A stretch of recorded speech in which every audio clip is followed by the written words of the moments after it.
Então você acha que milícia é coisa recente? Vou contar para você a história da primeira milícia do Brasil. Era o ano de 1964 e Manuel Moreira, que era mais conhecido como o Cara de Cavalo, era um criminoso no Rio de Janeiro. Essa é uma história que estava assim sobre uma neblina, sobre um nevoeiro, mas eu vou trazer essa história à tona para você. Bom, o Cara de Cavalo era um morador da favela do Esqueleto, que é uma favela que existiu ali onde hoje é o prédio da UERJ, perto do Maracanã. A favela existiu até a década de 60. O Cara de Cavalo não era lá grandes coisas no meio da bandidagem. Ele era um cafetão e que recolhia também dinheiro para bicheiro nos pontos de bicho. O Cara de Cavalo foi acusado do assassinato de Milton Lecoq, do detetive Milton Lecoq, e acabou se tornando a primeira vítima da Escuderie Lecoq, que foi uma organização policial clandestina criada para vingar a morte de Lecoq. A organização criminosa foi criada oficialmente em 1984, mas ela já existia desde 1965, e ela tinha ramificações em vários estados brasileiros. Chegou uma época que ela chegou a ter mais de 7 mil associados. E além de policiais civis e militares, também integravam o Esquadrão Lecoq alguns membros do Ministério Público, do Poder Judiciário e outras autoridades públicas que se mobilizavam sempre para proteger quando um dos amigos tinha alguma ação na justiça ou quando algum deles era considerado suspeito do crime. A associação era liderada pelos chamados 12 Homens de Ouro, que era um homem para cada signo do zodíaco, que eram 12 famosos policiais escolhidos pelo secretário de Segurança Pública do Rio de Janeiro na época, que era o Luiz França, para poder limpar a cidade de criminosos, travestis e moradores de rua. Esse grupo também foi considerado o primeiro grupo de extermínio da Baixada Fluminense. E essa organização só foi extinta, pasme, essa organização só foi extinta no ano 2000, depois de uma decisão judicial. Ela tinha como símbolo uma caveira com 2 ossos embaixo da caveira e com a inscrição EM. Embora oficialmente os integrantes dissessem que EM significava Esquadrão Motorizado, extraoficialmente eles se orgulhavam de como o povo chamava: EM, Esquadrão da Morte. Mas rapidamente o grupo passou a executar crimes para quem pagasse melhor. Segundo especialistas, a diferença desse grupo, do Esquadrão Lecoq, do modelo desse grupo, para as milícias de hoje em dia, é que as milícias são mais sofisticadas e têm um domínio territorial como grande foco. E o grupo, o Esquadrão Lecoq, não tinha o domínio territorial como foco. Eles cometiam crimes por meio de pagamento. Era uma espécie de escritório do crime, E o bandido Cara de Cavalo, ele começou na criminalidade ainda garoto, vendendo maconha na Central do Brasil. Depois ele virou cafetão e se ligou ao jogo do bicho. Ele sempre tinha a tarefa de ir percorrendo os pontos do bicho para poder recolher a grana do dia. Ele fazia isso a bordo de um táxi Plymouth preto, indo nos pontos de bicho ali de Vila Isabel, para poder recolher a grana. Ele sempre estava acompanhado de uma das suas namoradas, de uma amante sua. Ele ficava dentro do carro e era ela que ia recolher a grana. Era a amante do Cara de Cavalo. Mas tinha um ponto na rua 28 de setembro, tinha um ponto em Vila Isabel que pertencia ao bicheiro Cuia.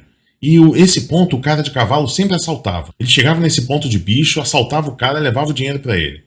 Então esse bicheiro Cuia, revoltado, ligou para o grupo de policiais chamado Homens de Ouro, que era chefiado por um detetive famoso, Lecoq.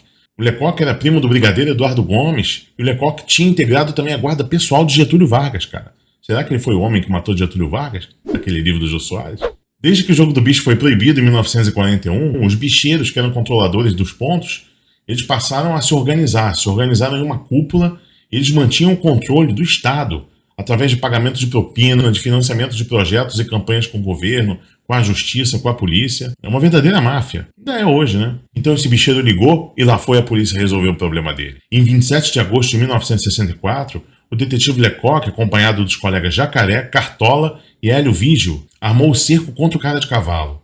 Em um dos pontos de bicho que ele iria recolher dinheiro, ele já sabia, não estava de tocaia. Mas o Cara de Cavalo, percebendo a ação, tentou fugir. No seu táxi, nesse mesmo táxi preto que ele sempre circulava. Mas ele foi fechado na rua Teodoro da Silva pelo Fusca dos policiais. Teve uma troca de tiros intensa e o detetive Lecoq foi atingido no tórax e no pescoço por 5 disparos. E o detetive, que tinha 44 anos, foi até socorrido, mas ele não resistiu e morreu. Isso foi a sentença de morte de Cara de Cavalo. O Cara de Cavalo ia morrer de qualquer jeito. Cara de Cavalo, de um Hellis marginal, passou a ser um dos criminosos mais perseguidos, mais procurados do Brasil. Os jornais da época publicaram que se oferecia até 1 milhão de cruzeiros pela cabeça do Cara de Cavalo. Então se armou uma operação gigantesca para caçar o Cara de Cavalo, que tinha fugido. Mais de 2 mil policiais foram mobilizados em 4 estados aqui do Sudeste. Mas 1 mês e 7 dias depois, o Cara de Cavalo finalmente foi achado. Onde? Em Cabo Frio. Até eu, É um bom lugar para se esconder. O Cara de Cavalo escolheu bem. Mas ele estava frito. Tinham denunciado ele de fato estava lá. E no dia 3 de outubro, o criminoso foi cercado no esconderijo dele, que era na casa de uma amiga de uma namorada dele, coitada da família. Quase que morreu a família. Os policiais tiveram que decidir, eles decidiram se matavam ou não e acabaram não matando. E a tal turma da pesada de policiais foi lá ao encontro dele. Essa turma era formada pelos policiais Sivuca, Euclides Nascimento, Guaíba, Cartola, Jacaré e Hélio Vígio. Ivo Americano também, entre outros policiais que eram considerados essa turma da pesada. E o cara de cavalo foi sumariamente executado, cara, com mais de 100 disparos, 52 dos quais acertaram o corpo dele. 25 desses tiros foram só na região do estômago. O repórter policial Luarlindo Ernesto, que trabalhou na cobertura, ele foi lá junto com os policiais, foi seguindo os policiais deram para ele a informação, né? E ele presenciou, ele conta num vídeo que está no YouTube que ele presenciou toda a cena, não dentro da casa, por uma janela. Esse repórter disse que essa caçada foi a maior caçada de todos os tempos, só perdendo para a caçada Lampião, sendo que o cara de cavalo, ele foi caçado pela polícia, Lampião pelo exército, então foi realmente a maior caçada da polícia de todos os tempos. O Luarlindo ainda disse que os 2 primeiros disparos foram para matar, mas os outros 50 ou mais foram dados pelo policial Ivo Americano Alves Brito. Ele tinha uma metralhadora Thompson lata de goiabada, parecida com aquelas que a gente vê nos filmes do Poderoso Chefão, metralhadora daquela que tem um latão redondo onde ficam as balas. Você sabe qual é. O repórter ainda disse que cada um dos integrantes teve que pegar a arma Colt 45, que era do Lecoq, que tinha sido morto por cara de cavalo, e tiveram que dar um tiro no corpo do cara de cavalo com essa arma. Depois da morte teve tiro pro alto, teve festa como se fosse um Réveillon em Cabo Frio. E com o passar do tempo, a escuderia Lecoq, que ficou mais conhecida como o Esquadrão da Morte, serviu a todo tipo de propósito, como eu falei, né, eliminando a quem quer que fosse, desde que pagassem bem, aumentando a quantidade dos associados e simpatizantes absurdamente. O grupo tinha apoio da mídia, tinha apoio do Estado. No início o Estado ele apoiava na surdina, mas depois passou a apoiar de forma ostensiva. Também tinha apoio da mídia, inclusive. Era uma espécie de escritório do crime, ou pelo menos era o ovo da serpente. No livro Death Squads in Global Perspective, Murder with Deniability, tô pensando em botar meu inglês em dia, hein? Do Campbell e Brenner, tô mostrando para vocês lá na tela. Está escrito que era reportada na mídia pelo menos uma morte por dia, atribuída ao Esquadrão da Morte, e ainda era divulgada a quantia que foi paga por cada cabeça, por cada morte. Nem parece os dias de hoje, né? Era uma época de pistoleiros no Brasil, hoje tá tranquilão.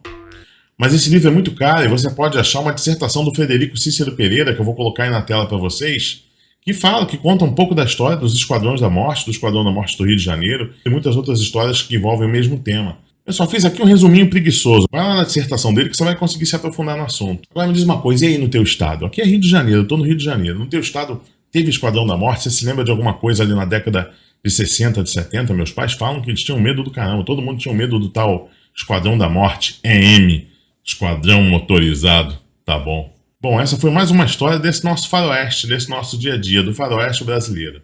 Muito obrigado por assistir até aqui. Até uma próxima história. Até um próximo vídeo. Tchau, tchau.